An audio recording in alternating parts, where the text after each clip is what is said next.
स्वादिष्ट माहिती किचनमध्ये आजच्या या माहितीपूर्ण व्हिडिओमध्ये आपल्या सर्व मंडळींचं मनपूर्वक स्वागत। मंडळी, नारळी पौर्णिमा झाली, रक्षाबंधन झालं, त्यानंतर महत्वाचा सण येतो तो गोकुळाष्टमी आणि गोपाळकाला। तर ह्या माहितीपूर्ण व्हिडिओमध्ये मी तुम्हाला सांगितलं की गोकुळाष्टमीची पूजा अगदी शास्त्रोक्त आणि सविस्तरपणे कशी करायची ते। चला तर माहिती घेऊया गोकुळाष्टमी आणि गोपाळकाला याची पूजा कशी करावी ते। जन्माष्टमी श्रावण महिन्यातील कृष्ण पक्षातील अष्टमी तिथीला साजरी केली जाते। देशभर आनंद आणि उत्साहाचे वातावरण असते। जन्माष्टमीच्या दिवशी भगवान विष्णूंच्या 8व्या अवताराचा अर्थात भगवान श्रीकृष्ण यांचा जन्म झाला होता।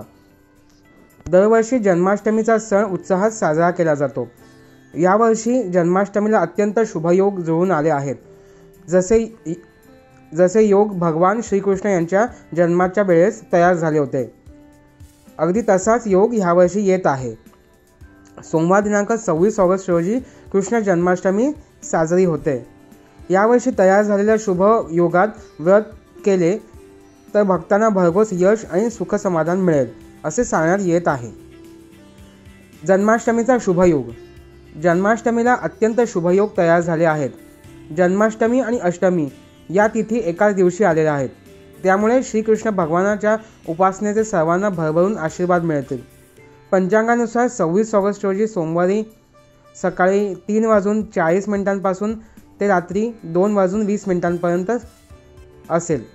जन्माष्टमीच्या दिवशी रोहिणी नक्षत्र दुपारी 3:55 27 तारखेला मध्यरात्री 3:38 राहील। श्रीकृष्ण जयंतीचा शुभ संयोग। या दिवशी चंद्रमा वृषभ राशीत असेल, जसा तो भगवान श्रीकृष्णाच्या जन्माच्या वेळी होता। त्या रात्री अष्टमी तिथी मध्यकालीन असून त्याच दिवशी जन्माष्टमीचा सण साजरा केला जातो। या दिवशी रोहिणी नक्षत्र आणि चंद्रमा वृषभ राशीत असणे अत्यंत फलदायी मानले जाते। जन्माष्टमीला सोमवार किंवा बुधवार असणे दुर्लभ संयोग मानले जाते। बुधवार आणि सोमवारच्या दिवशी जन्माष्टमी आल्यास जयंती योगाचा शुभ संयोग तयार होतो, ज्याला जयंती योग असेही म्हणतात। जन्माष्टमीची पूजा कधी करावी। जन्माष्टमीच्या दिवशी तुम्ही कोणत्याही वेळी पूजा करू शकता, पण या दिवशी पूजा करण्यासाठी 3 अत्यंत शुभ मुहूर्त आहेत। त्यावेळी तुम्ही पूजा केली तर ती जास्त फलदायी ठरेल।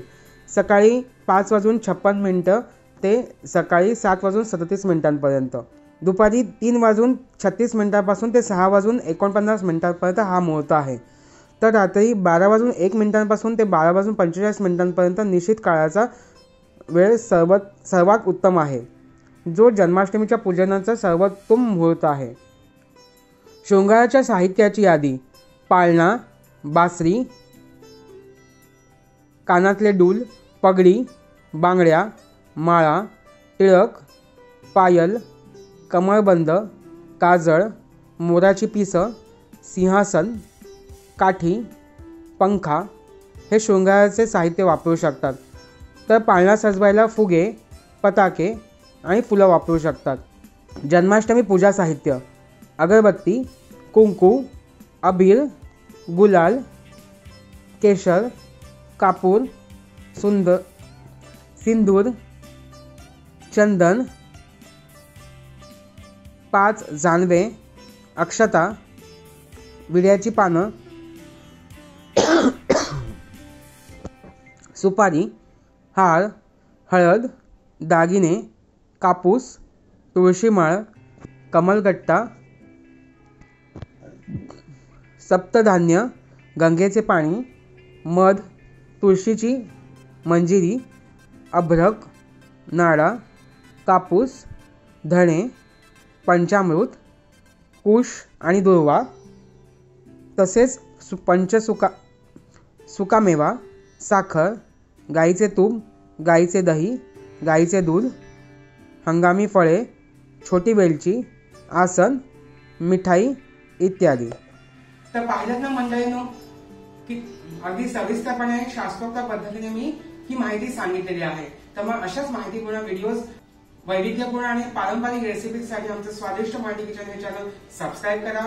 यावरचे सर्व व्हिडिओज आपल्या अपडेट्सना शेअर करा, लाईक करा, कमेंट करा आणि हो, बेल आयकॉन दाबायला मात्र विसरू नका, कारण यापुढचे सर्व व्हिडिओ जेव्हा युट्यूबवरती येतील तेव्हा त्याचं नोटिफिकेशन तुम्हाला तुमच्या स्क्रीनवरती सर्वप्रथम देण्यात येईल. तेव्हा भेटूया पुढच्या व्हिडिओमध्ये. तोपर्यंत धन्यवाद.